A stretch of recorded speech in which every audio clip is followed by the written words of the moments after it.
Inside Story Uganda. Real source of political candidate against Lukwago. Imagine Matthias Walukaga against Segona Laughable. We leave everything to God. Opposition yava ku mulamwa Norman tumuhimbise mujjukire nji ali wano agoberera nabala keep the conversation ko X #NBS Ego ajokozesa Honorable Lutamaguzi Semakula TF wagira bigomu kubayina akanyomo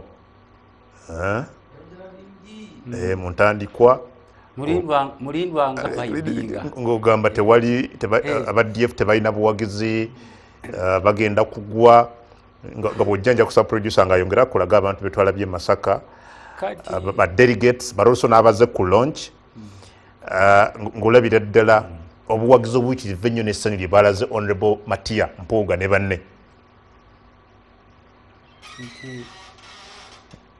bantu balaba ndowooza abantu mbalaba ng'era bulijjo bwe mbalaba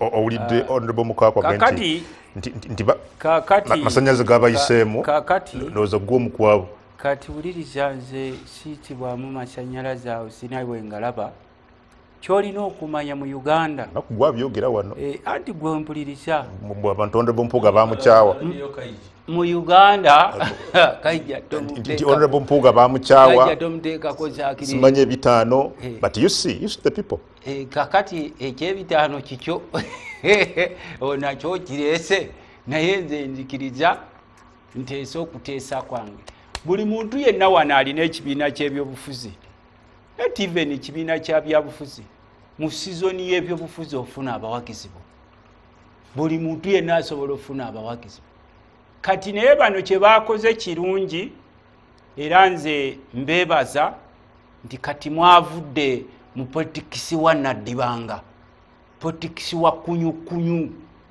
mwetongodde eyo muli baddembe okukola byonna bye mwagala okukolerayo oba ddiiru zammwe oba kiki kyammwe muzikolereyo naye nga temukomyewo wano kujja abantu ku mulamwa gwa struggle okulaga nti struggle yakukola ssente mu Museveni ekyo kyo nkibeebalizaako era bwe munaalaba abalumbyeyo eyo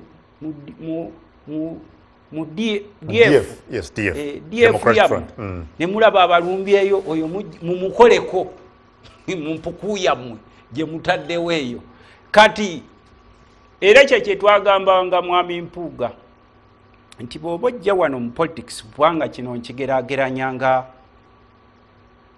old wine in a new bottle beebo babaddewo mu cycle zaabwe in fact ndowooza Mukaaku yekka yatalinako kibiina Bedi Bwanika wa PDP oli Mabike wa SDP ono Mpuuga ye abadde yeeyubula DP bikiwa kyebyo bwe bityo byonna paka watuusaawo kati yeebegera sitwago yakwebegera eze yeeyubula nga nawe obadde weeyubula ati nze wuliriza ebyange ssebo kubanga naawe nkulaba weeyubulira mu DP omu ku bapromota naawe nkulaba ng'omu ku bapromota abantu wabalabye nkubuuza ati abantu wabalabye ffe tulina engeri yaffe gye tusoma nti ono munnamawulire nga naye alabika nga chief promoter yes of course nga bwe nkugambye nti olwaleero n'enkoko bwe ziba zirwana za attractinga people there owulidde ssebo era kyenjagala okukugamba ffe tubadde nga tubagamba kati onvunaana ki kungu agenda kugamba emitwalo n'emitwalo gy'abantu tekawo headline emitwalo n'emitwalo gy'abantu mukuyita kuvibinga kungutandika okuvibinga nti emitwalo n'emitwalo gy'abantu gye gyagenze wali it is their right to create their own political party naye nga temukomyewo wano okubuzaabuza abantu kubajja ku mulamwa ebiruubirirwa byammwe kubanga nze nali ngambagamba titosobola kubanga oyagala nkyukakyuka ate ne bakupromotinga nga agendayo yakulwanyisa bakyagulanya ab'enkyukakyuka n'NUP olidde ssebo era kye nagamba mukulu Mpuuga gwe mwalinga mu hypinga nti asobola okuba parameters ze ng'ataddewo ekibiina kye kati yatuuse era bwe banaasanga ng'omuntu yenna alumba mukaaku lwaki bataddewo foramu yaabwe eyo oyo ajja kubaako ekikyamu. Naye kye tubasaba mu gundi yammwe eyo mu mpuku yammwe gye mwataddewo, please, we know you might be sponsored by some hidden invisible hands to fight NUP. Why do you think so? NUP is not your enemy. Please, NUP has no government. You are fighting. You were a member of parliament. Why do you think so? Anti kakati ffe tubalaba Museveni alina obukundi bwe bwataddewo nga agenda yaabo kulwanyisa NUP. That is their target. Ebigambo bitaano bina NUP oba Kyagulanyi. Era ekyo tukibagambe mukulu Mpuuga n'akabinjako bano libalinga bati okuboogerako muli ba kitalo nnyo muli ba bitiibwa ne tugamba nti obeera wa kitiibwa mwabo abakuwa ekitiibwa kyeyo naye bwe yabadde ayogera jjo rather ku Lwokutaano era agenda yabwe ndowooza agirabye nga balumba Honorable Mpuuga President Kato wa DF bwe yabadde ayogera yagambye nti amaanyi ge agasinga ebimu ku ebyagenda okuteekako ennyesira kwe kulabira ddala nti bwe muyita ba political prisoners abaana abaakwatibwa olw'ebyobufuzi ng'alwana okulaba nti bavaayo mu makomera byagenda nti mu NUP mulinga abaafuuka kyesirikidde ku nsonga zino. Tekaagira Mpuuga nze namulaba nga ze wa Ssejjirinya ng'ayambadde ebyambalo bya looya bwe baali batassejjirinya neekuba enduulu ngamba ono bulijjo kanso ng'ayambadde ebyambalo bya looya n'afuutuka Ssejjirinya bamutadde. Bwe nasemba okukomawo okumulaba kati bw'abanga akomyewo ng'agendaye kuba ye yasibisa abaana b'e Masaka ati wuliriza gwe kyombuuziza gwe lwaki okibuuzizange kati nze nkikugamba Mpuuga teesa abaana baffe be wasibisa e Masaka abo bakireewo n'abalala. Nze nkugamba sebo tewali kimbuuziza kati gwe lwaki yeefuula mbuno mu yabajjayo gwakingambye ekyo naye sisobola kukiverifyinga kakati no sebo kubankimanyi nti nawe information ku nsonga eyo. Yes. Ate mwami Lutamaguzi nga ate oli member of parliament nange oli muyivu nsaba omanye nti mu ekibiina kyesagala kwogera mannya bwe kyasindika balooya okugenda okulwanira bali bangi baali tebalina nampapula ze ntuufu zakuwolereza baali tebalina nampapula ntuufu zakuwolereza era ng'abaana abo n'omulamuzi asobola okugoba omusango on a technical bit nti abazze okukiikirira abaana abo tebalina mpapula nakati abamu bakyaziba bangi. Mpuuga yasalawo ayambale ebyambalo kubanga asobola bulungi okukiikirira omuntu yenna mu kkooti kubanga certificate zonna zaateekwa okuba nazo ng'amateeka bwe galagira azirina. Ate bali abaali bazze bangi baali please Mr. Mukaku, stop your drama and your group. Stop your drama. I don't want to mention names, but you know this. Sibamanyi abo naye tuli ku TV firufiyo bookere. You know this. Ate omusawo gwali mu lujjo Mr. Mpuuga and your group, stop your drama. Your drama. Thank you. Kubanga sebo Dr. Chisem. Naye sebo mukamange akadeka budde obuwadde Mr. Mukaku kale seconds mbadde maliriza era twagala kugamba mukulu Mpuuga bw'olaba nti weefudde nti gwe ogenda okukolereza abaana abo stop your drama. Genda ew'abakulu omanyi gye wayita okusibisa abaana abo Honorable Lutamaguzi, you don't just go back to TV. You don't just go on throwing ebintu byotalinaako. Gw'oleese naka mugundu Mukaku Mr. Mukaku akugambye nti baatwala ye naka Mr. Mpuuga stop your drama, release the innocent people. Dakiika 2 mbuulira ku DF.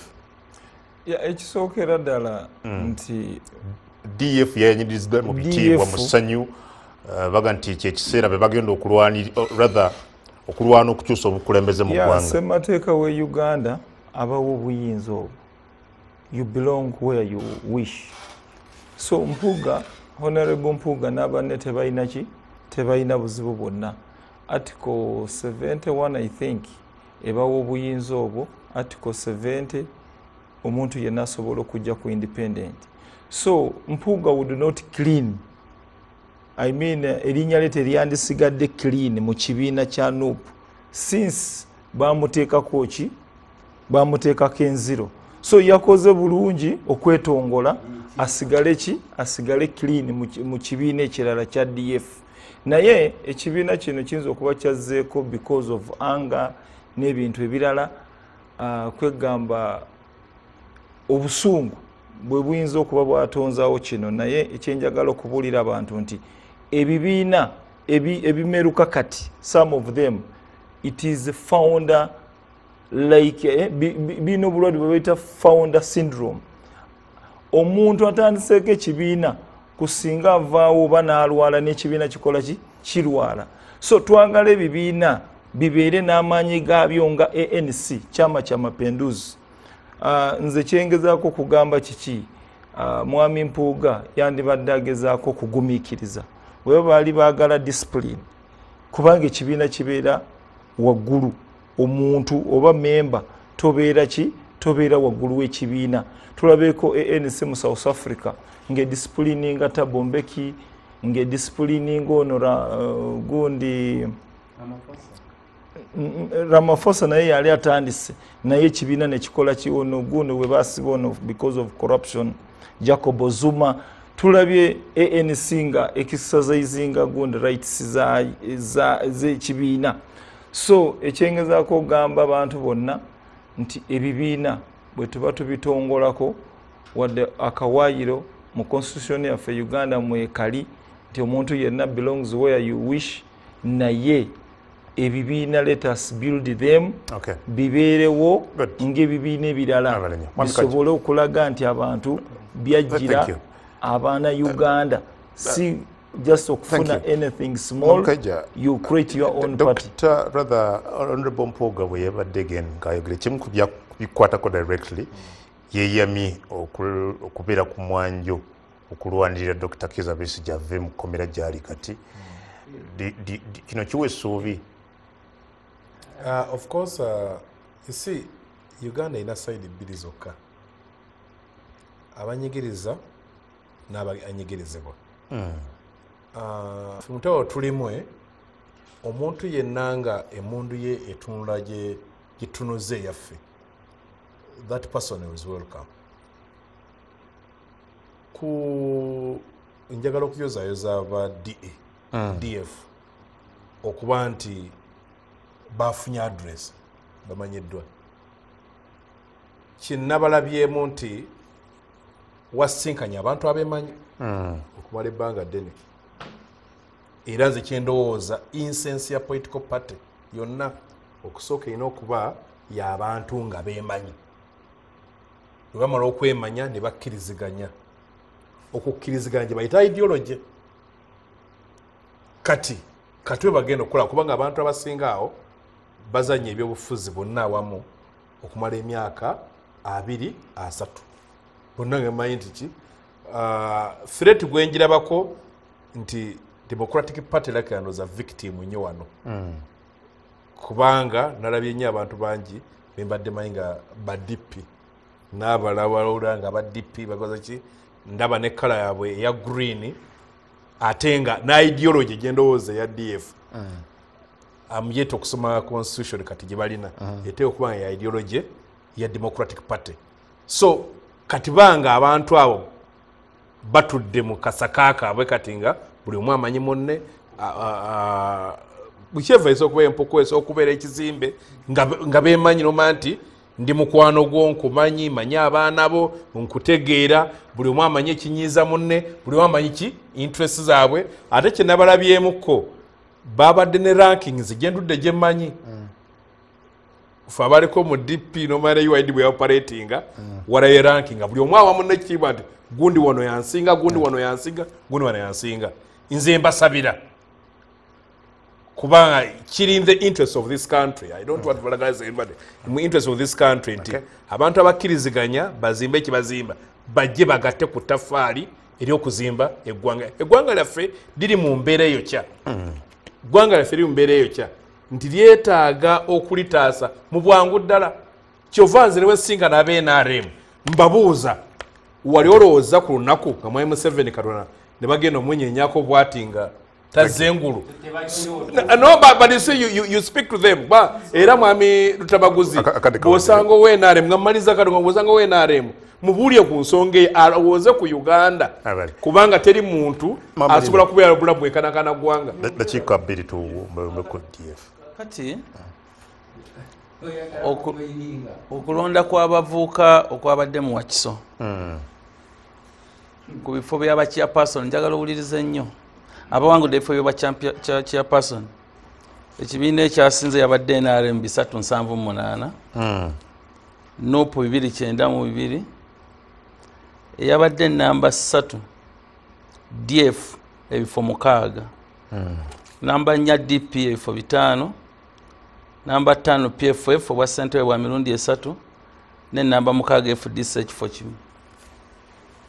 Kikulaga ki nti okulonda kuno kwaliwo nga ne DF tenatongozebwa naye already balina abantu abamaze oku-identifying themselves with the DF.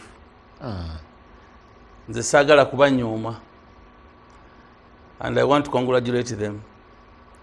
Njagala okulaba ekibiina ekitalina ndebe zireekaana buleekaanyi nga zino zimu zendaba wano. Twagala tulabe ekibiina ekirina substance. Tukooye okuvuganya n'ebibiina ebisuubuzi. Abantu baleeteko ebibiina bijje ku platform mujjeyo muyimirizeewo kubanga kankubulire ffenna tuli ba potential candidates in those parties. Abantu ebyobufuzi bye bitu bitambula. Lutamaguzi yakabeera mu 3 mu bulamu bwe. Tujja kugenda naffe tomanya nsobola okukeera ku makya nga nange nkutudde ngenze egindi oba nomulala akutudde agenze egindi. Bwe mutegekera obulungi ebibiina byaffe ebyo bituyamba naffe okujja okuweereza mu oba oli awo. Nolwekyo kati kye tulina okutunuulira ennyo ng'ebibiina bino ebitandika nandiwadde amagezi temupapira bwa pulezidenti temujja busobola obwa pulezidenti musooke mubutte. Nkyogedde wano emirundi mingi nga nti singa opposition ya Uganda yatuleetera abasajja bonna aba opposition leaders nga bali mu parliament ya Uganda singa yaka omuliro muzimbe ekibiina kyammwe mujje mu parliament muleete ababaka bammwe then nga bwe muzimba mpola mpola kubanga of course NUP okuyimirawo kwayo esuubulira mu ba MPs weyitira nekyo ffe tubasabira sina buzibu nammwe naye mubeere n'empisa. Mu ddakiika emu yokka umba mukakumaliza show naku olwaleero. Sebo weebale nnyo mukulu Kungu ne banno ne Nexpedia nti omulamwa guno gutulaze nti kyamakulu nnyo okuva we tuli tudde we tusaanidde okubeera ng'eggwanga. Era okuvaawo we tuli kudda tusaanidde okubeera ng'eggwanga tulina okukkiriza okwogeraganya ng'Abannayuganda. Tukkirize to chart a new consensus. Ekyokubiri tulina okukkiriza okuteekawo a new standard. Nti bw'olaba ebintu nga bigenda byonooneka weekolera n'oga nedda mu bukulembeze twagala bakulembeze bafaanana batya. Mu neeyisa y'abakulembeze twagala neeyisa efaananye etya. Mu nkobere ya constitution ne rule of law twagala kiki. You set the bar. So ekyo kye kijja okuyamba n'okuleeta emmere ku mmeeza y'Abannayuganda tusobole okuba n'eggwanga erisingako obulungi service delivery n'ebirala naye ate n'eggwanga eryeyagaza ng'abantu baalyo bali musajja. Gwe mulamwa gwaffe mwami tugamba nti better Uganda happy people. Thank you.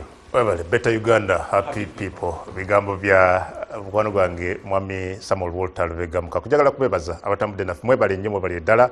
Tugenda mu NBS face off kati ne Canary Mugume naye nkya kumakya ssaawa 2 kosa